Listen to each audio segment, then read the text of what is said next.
All India polity act list आज का topic है। सबसे पहले इसमें ये पूछता है, इस पे हम एक्सप्लेनेशन में बाद में जाएंगे। सबसे पहले पूछता है 1773 1784 आयकर, इस एक्ट के नेम क्या है। जैसे 1773 रेगुलेटिंग एक्ट है, 1784 पिट्स इंडिया एक्ट है, 1813 चार्टर एक्ट है, सो ऑन चलता रहता है। सबसे इम्पोर्टेंट चीज़ तो इसमें ये है कि कैसे याद करें। जैसे 1773 regulating act, 1784 Pitt's India act, इसको तो हूबहू शब्दशः याद करना है। बाकी आपको याद करना है जो चार्टर एक्ट, चार्टर एक्ट तीन है, गवर्नमेंट ऑफ इंडिया एक्ट तीन है, इंडियन काउंसिल एक्ट तीन है, सब तीन तीन है। चार्टर एक्ट में सबके लास्ट में तीन आएगा, 1813, 1833, 1853, 1813, 1833, 1853, थ्री थ्री थ्री, जिसके लास्ट में थ्री दिख जाए, 1773, 1784 को छोड़ के जिसमें लास्ट में थ्री थी वो चार्टर एक्ट है।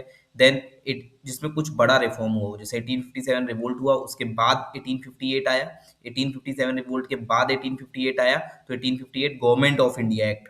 फिर 1935 से बहुत सारी चीजें 1947 के हमने संविधान में डाली, तो 1935 में बहुत बड़ा चीज है तो गवर्नमेंट ऑफ इंडिया एक्ट। फिर 1919 एक गवर्नमेंट ऑफ इंडिया एक्ट। फिर दो बाकी के बचे 1861, 92, 1900, ये इंडियन काउंसिल एक्ट। ये पूछा जाता है 1947 में हम आजाद हुए, इसलिए हो गया ये इंडियन इंडिपेंडेंस एक्ट।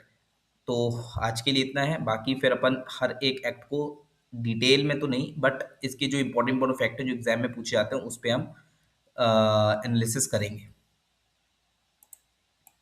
चलें, या पॉलिटी एक्ट लिस्ट आज का टॉपिक है।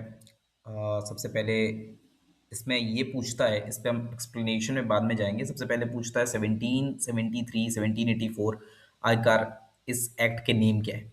जैसे 1773 रेगुलेटिंग एक्ट है, 1784 पिट्स इंडिया एक्ट है, 1813 चार्टर एक्ट है, सो ऑन चलता रहता है। सबसे इम्पोर्टेंट चीज़ तो इसमें ये है कि कैसे याद करें। जैसे 1773 regulating act, 1784 Pitt's India act, इसको तो हूबहू शब्दशः याद करना है। बाकी आपको याद करना है जो चार्टर एक्ट, चार्टर एक्ट तीन है, गवर्नमेंट ऑफ इंडिया एक्ट तीन है, इंडियन काउंसिल एक्ट तीन है, सब तीन तीन है। चार्टर एक्ट में सबके लास्ट में तीन आएगा, 1813, 1833, 1853, 1813, 1833, 1853, थ्री थ्री थ्री, जिसके लास्ट में थ्री दिख जाए, 1773, 1784 को छोड़ के जिसमें लास्ट में थ्री थी वो चार्टर एक्ट है।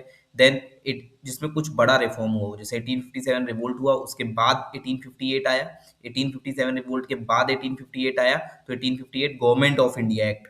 फिर 1935 से बहुत सारी चीजें 1947 के हमने संविधान में डाली, तो 1935 में बहुत बड़ा चीज है तो गवर्नमेंट ऑफ इंडिया एक्ट। फिर 1919 एक गवर्नमेंट ऑफ इंडिया एक्ट। फिर दो बाकी के बचे 1861, 92, 1900, ये इंडियन काउंसिल एक्ट। ये पूछा जाता है 1947 में हम आजाद हुए, इसलिए हो गया ये इंडियन इंडिपेंडेंस एक्ट।